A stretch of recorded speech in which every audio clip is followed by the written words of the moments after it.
Football, she tells me to push me in my place.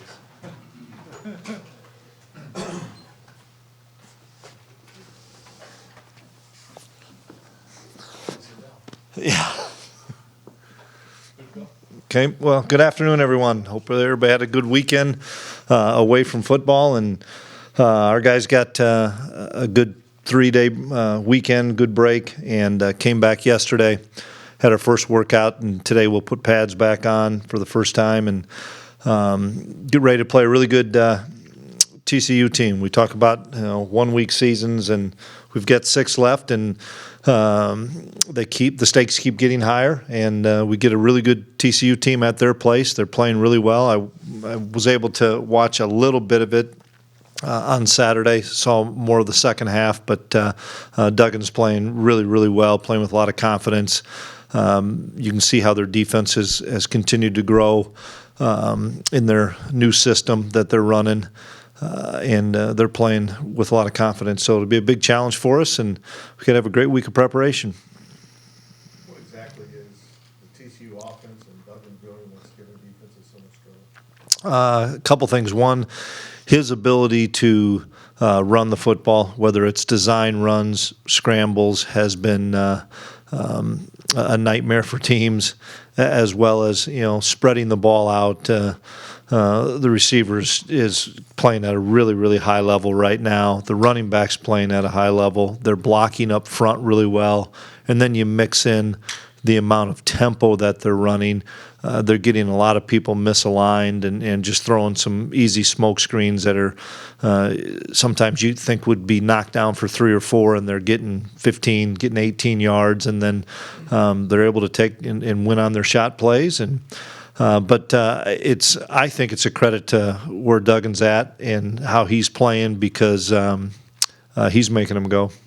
You mentioned the TCU defense. What exactly are they doing on defense, and why is it been effective? Well, they're doing the 3-3-5 like a lot of people are, and just watching them evolve over the year. Or through the season, I should say, you can tell how much more confident the guys are in where they're supposed to be, how they're trying to attack teams.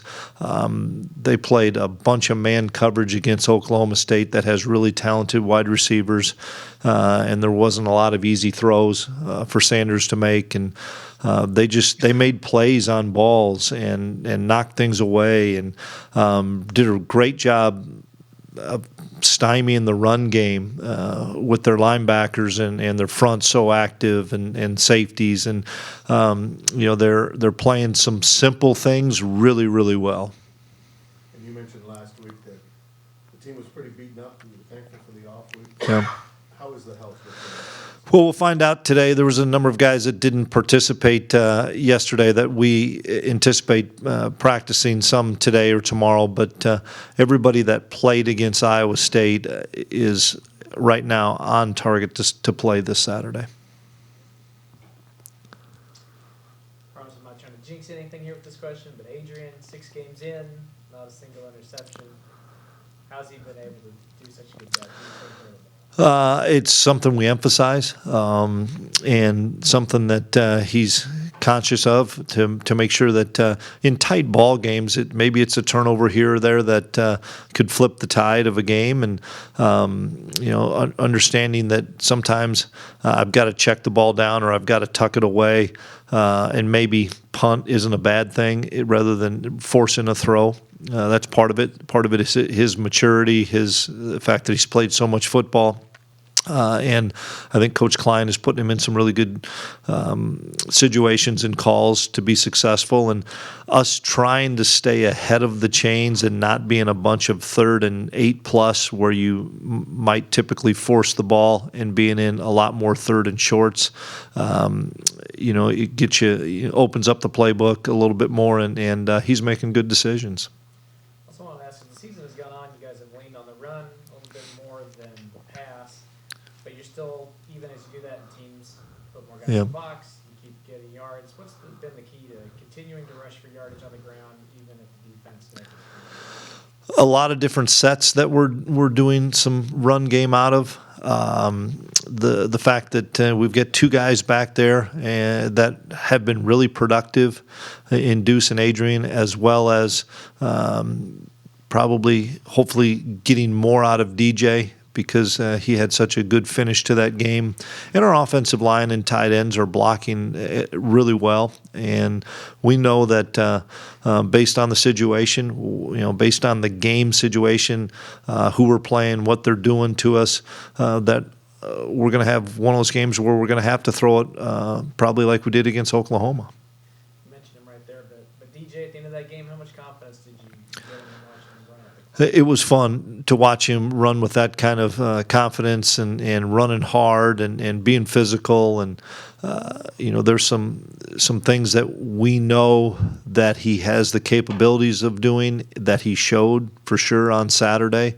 I haven't really dove deep into the game plan with Coach Klein yet, but obviously he's going to be a part of that and finding ways to get him some touches. How impressed have you been with Quentin Johnston in the film? Yeah, the last few weeks he's been off the charts, one of the best receivers in college football. He's always been a productive player. He shows up every year when we play him because we've played him a few times that, how are we going to control this guy? You can't shut him down. He's too talented. But the last few weeks, he's taken his game to another level. They're finding different ways to get him the football. What has been so impressive is the yards after catch.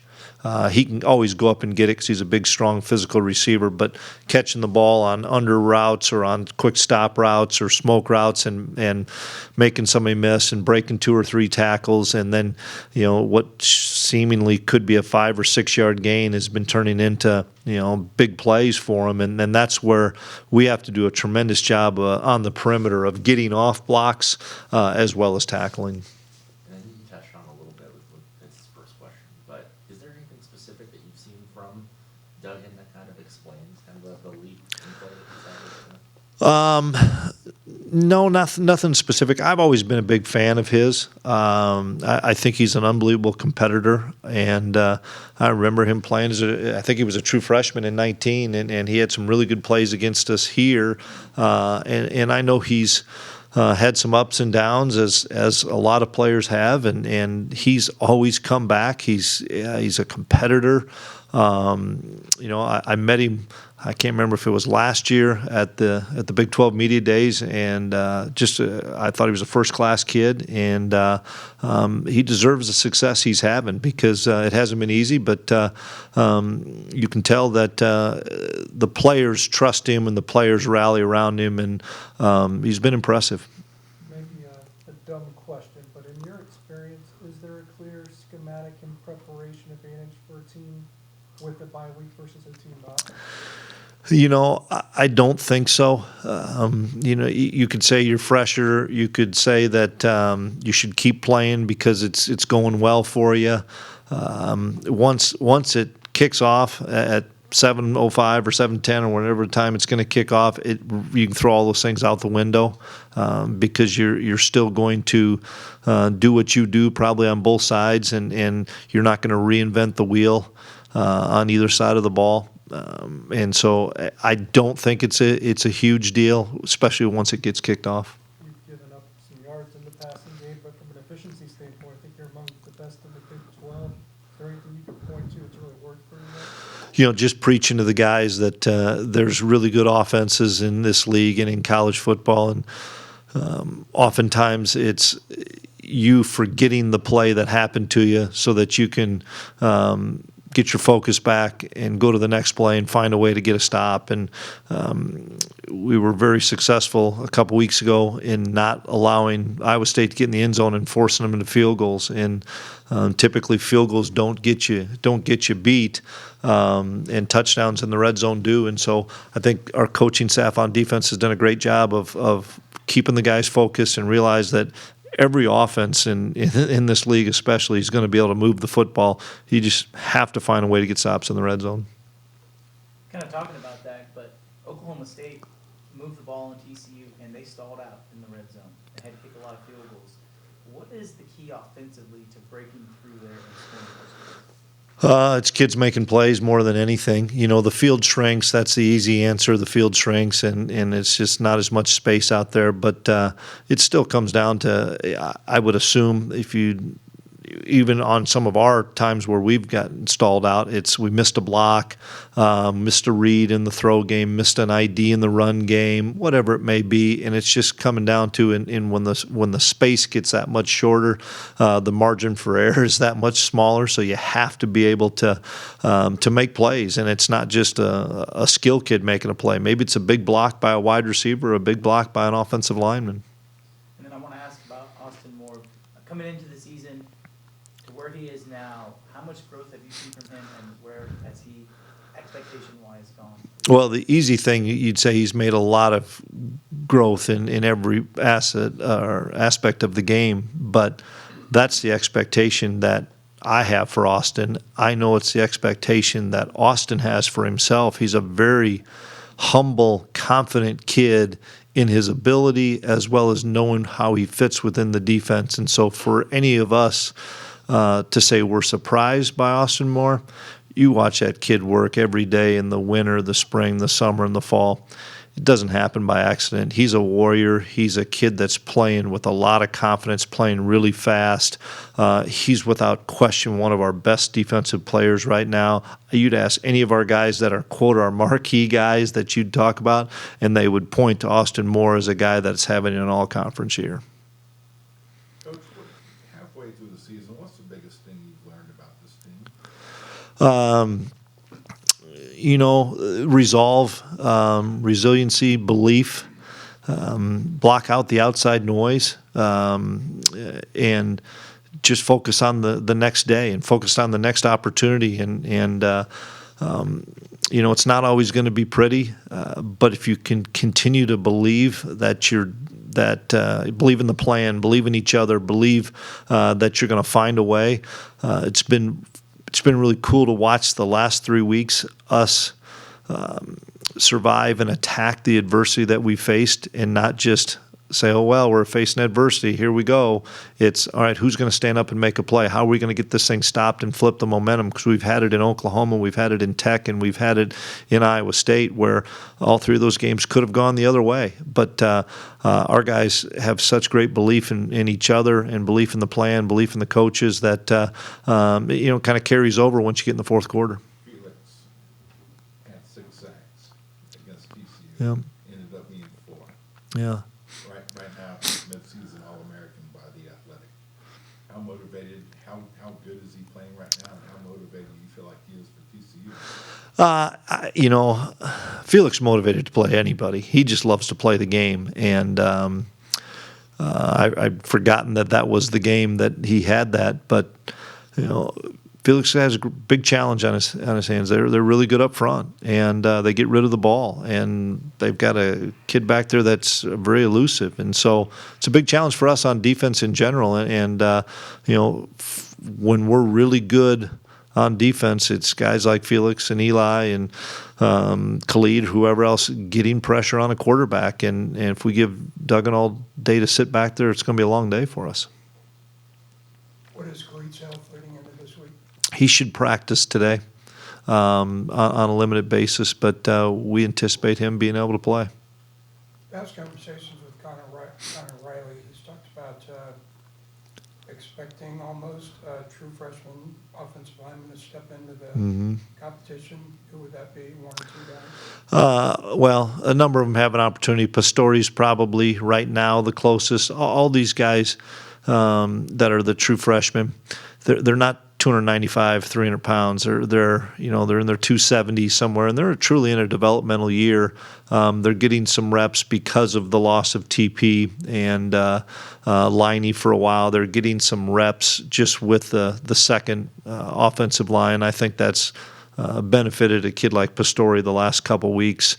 There's a good chance he might play in one of these last 6 ball games. We sure as heck hope we can keep his redshirt year so that a year from now he is 290 and more equipped to play Big 12 football, but they're getting a great learning experience from a terrific group of veteran offensive linemen that have all had adversity and all have come through it by being a guy that was sitting for a couple years, like Gilly sat for 3-4 years, same with KT, and getting that opportunity. I think they're learning from him. And could that story shift from guard to tackle? He could play either one, you bet. And Banter is your backup center, Yep. and then you'd shift around accordingly at that right guard position? Yep. So Carver would be in at right tackle, and Dawson would be in anywhere on the left side. You know, he'd probably be at left guard, but Coop could flip out. But Hadley would probably go in at center. We're still playing Line Gang at center. We're playing Sam Hecht at center. The benefit the last few weeks of Liney being out, which wasn't a great benefit other than the fact that we just missed him for the one game, was it allowed Sam Hecht to get some more snaps at center. And then last week we were able to give Line Gang a few more snaps at center. So I think it's going to help all those guys. And the fact that they have so much versatility, because Liney can play guard, center, and tackle now, and Hecht can play center and guard. A little bit earlier, you said that limiting interceptions is an important thing. It's something that you guys focus on. Of course, in Adrian's past, that's something that he struggled with. Was there a time when he came here that you guys kind of had to work through some of those things and get him to the point where he's at now, controlling the football? Not really. You know, we didn't practice with him until August, and he's always done a really good job of taking care of the football since he's been here. And I don't know what happened in the past. Everybody asked me about that. I wasn't with him, so I really don't know what happened. I don't really care what happened. I'm just excited that he's here and takes coaching from Coach Klein. He's a real calm, patient kid. If something does go wrong, he's thrown picks in practice. Trust me, he has. And he just, it's like a kid made a play, or I made the wrong read, and he doesn't compound that with a second mistake. He understands it's part of the game, and I think his maturity allows him to handle the adversity that he does have. Maybe he makes a poor read, should give it, and keeps it and gets tackled for a 3-yard loss. It doesn't bother him. He's like, okay, I made the wrong read. I got to go make the next play. And that's a sign of a mature guy that's played just a ton of football.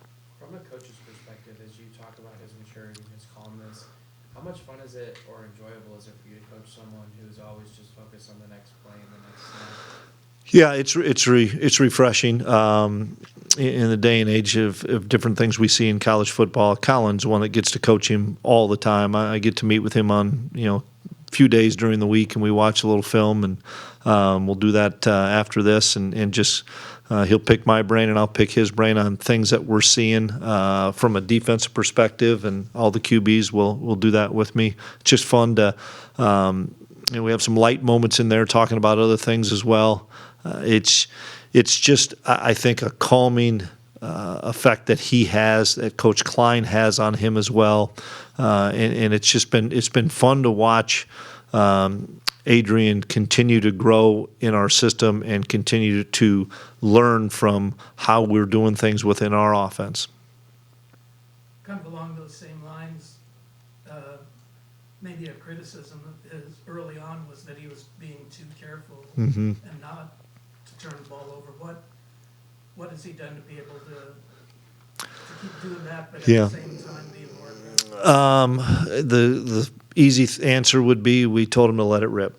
I mean, that's the easy answer, and he has. He's let it rip in the run game. He's let it rip in the throw game. Every game's going to be different. I can't tell you if he's going to have 6 design runs, 2 design runs, 16 design runs this week, if we're going to throw it 15 times, if he's going to throw it 35 times. I don't think any of us know any of that stuff until we get into the flow of the game and see how everything goes, and what the defense has given us. And he doesn't know half the time how it's gonna go, because I think most people go into games saying, how do we stop 22? And from there, we try to figure out how we're going to attack them based on how they're going to try to stop 22. And every game really has played out differently for us. And also, you talked about Duggan. How much of his running game is designed? Quite a bit. Quite a bit. They've run a lot of, read zone keep with him. They've run some quarterback draw. He's a physical runner. He punishes tacklers that come and try to strike him. And, he always bounces back up. He's taking some shots, gets back up, and you think maybe he's nicked up, and then he'll throw a seam ball or an out route, on the money with great pace, and so obviously he's a really tough player too, and you can tell that the team feeds off of his toughness. Also, Nate Matlack, how is he back full strength? Yeah, we feel he is now. I think the open week probably benefited Nate as much as it did anybody. He was still not 100% against Iowa State. We shelved him most of last week and gave him a chance to get quite a bit more rehab, build some strength in it. Now, a number of those guys that have been banged up, now it's getting their conditioning back. And I don't know if they're going to play 30 plays or play 55 plays based on the tempo of the game. But, being at night it probably helps guys like that haven't had as much of the running. I know it's going to be warm there, but it'll be dark by the time we get this thing started. So, but Nate's feeling a lot better. It's always about going 1-0. You're ranked TCU's top 10, 7:00 kickoff. Does this have any different kind of feel this week? No, it really doesn't. And I think you can see it in the landscape of the Big 12 in the games that I was able to follow last week. Anybody can beat anybody, and it comes down to a handful of plays that ultimately get made in the fourth quarter. And if you make it more than that, you're probably missing the boat, and you're probably not preparing for what you have to face for 4 quarters, one play at a time. And so our guys are excited about the challenge of going to TCU. We know it's going to be a really good environment. It's going to be really loud. We're playing an excellent football team that our guys know are playing with a lot of confidence. And so we have to weather the storm, so to speak, from the environment and the level of speed and physicality that they have, and get this game into the fourth quarter with a chance. Coach, at the Y and Z positions for the receivers for TCU, every single player of the 6 listed on the 3 deep except for 2 are 6'4" and above. Mm-hmm. What kind of challenges does that present for your guys in the secondary? Yeah, it's a big challenge because they all go up and get the football, and that 6'4" plays a lot taller when they go catch it at the highest point. And so, our ability to try to disrupt timing is going to be important. Our ability to mix in man and mix in zone and mix in, dropping R8 and rushing 4, 5, and 6 guys is going to be important as well, and given different looks. But without a doubt, that's one of the advantages they have with the ability to run the football with the running back and the quarterback, and then the great size they have and speed at wide receiver. How important do you think depth at cornerback this week with guys like Omar Daniels and Jacob Parrish? Yeah, everybody's got to be ready to roll. Not just at corner, but at safety. We're going to have to play a lot of guys. Just what we've done all the time. We have to play a bunch of players, and everybody's got to rise up and answer the bell when they get the opportunity. What kind of progress, speaking of cornerbacks, is Kobe McAllister right now? He's doing well. He's making more progress probably on special teams right now than he is as a corner, because he missed so much of fall camp with an injury that he's fully healed from. But you just lose a lot of that teaching time, and so where his biggest help for us right now would be on special teams. Anything else? Nope. All right, thank you. Okay, have a good week. Good seeing you, Gene and Jill. We'll sit Adrian up here at 1. Thanks, Chris. You bet.